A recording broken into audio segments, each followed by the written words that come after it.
കുറച്ച് നാളായി അദ്ദേഹം സിനിമയിൽ അത്ര സജീവമല്ലായിരുന്നു. അതിനുശേഷമാണ് ഇപ്പോൾ അദ്ദേഹത്തിൻ്റെ മരണവാർത്ത വരുന്നത്. വൃക്ക സംബന്ധമായ അസുഖത്തെ തുടർന്ന് ആശുപത്രിയിലായിരുന്നു എന്ന വിവരങ്ങളാണ് വരുന്നത്. റിബിൻ, ഈ ഒരു ഡബ്ബിംഗ് ആർട്ടിസ്റ്റ് എന്ന നിലയിലും അദ്ദേഹം ശ്രദ്ധേയമായ സംഭാവനകൾ നൽകിയിരുന്നു. അതിന് സംസ്ഥാന പുരസ്കാരം വരെ എത്തി. ഈ ശബ്ദത്തിലൊരു അദ്ദേഹത്തിൻ്റെ ശബ്ദത്തിലെ ഡയലോഗ് ഡെലിവറിയിലേക്ക് ഒരു പ്രത്യേകതയെ എങ്ങനെ ഓർത്തെടുക്കാം?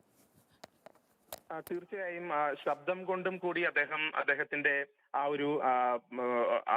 ഒരു പ്രത്യേകത അത് വലിയ രീതിയിൽ ശ്രദ്ധ നേടിയിരുന്നു. കാരണം മികച്ച ഡബ്ബിംഗ് ആർട്ടിസ്റ്റ് എന്ന നിലയിൽ സംസ്ഥാന ചലച്ചിത്ര പുരസ്കാരം വരെ നേടുന്ന നിലയിലേക്ക് അദ്ദേഹത്തിന്റെ ശബ്ദം അത് കൃത്യമായി ഡെലിവറി ചെയ്യുന്നതിൽ വലിയ പ്രാഗൽഭ്യം തെളിയിച്ച ഒരാൾ കൂടിയായിരുന്നു റിസോ ബാവ. അദ്ദേഹത്തിന്റെ സിനിമ ജീവിതം തുടങ്ങുന്നത് 1984-ലായിരുന്നു. 90-കളിൽ നിരവധി സിനിമകളിൽ ബാക്ക് ടു ബാക്കായി അഭിനയിക്കാൻ കഴിഞ്ഞ ഒരു പ്രതിഭ തന്നെയാണ് റിസോ ബാവ. അതോടൊപ്പം ഡബ്ബിംഗ് ആർട്ടിസ്റ്റ് എന്ന നിലയിൽ അദ്ദേഹത്തിന്റെ സുപ്രധാനമായ ചലച്ചിത്ര സംസ്ഥാന പുരസ്കാരം നേടുന്നതിലേക്ക് വരെ അദ്ദേഹം മാറി. എന്തായാലും തോപ്പുംപടിയിൽ ജനിച്ച റിസോ ബാവ അദ്ദേഹത്തിന്റെ സിനിമാ മേഖലയിലെ ശ്രദ്ധേയമായ സാന്നിധ്യം അറിയിച്ചതിന് ശേഷമാണ് ഇപ്പോൾ വേർപിരിയുന്നത്. അദ്ദേഹം ചെയ്ത വേഷങ്ങളെല്ലാം പ്രേക്ഷകരുടെ മനസ്സിൽ ഇടം പിടിക്കുന്നതായിരുന്നു. വില്ലൻ വേഷങ്ങളാണെങ്കിലും മികച്ച സ്വഭാവ നടൻ എന്ന നിലയിലും ശ്രദ്ധേയമായ പല കഥാപാത്രങ്ങളെയും അദ്ദേഹം പ്രേക്ഷകരിലേക്ക് എത്തിച്ചു.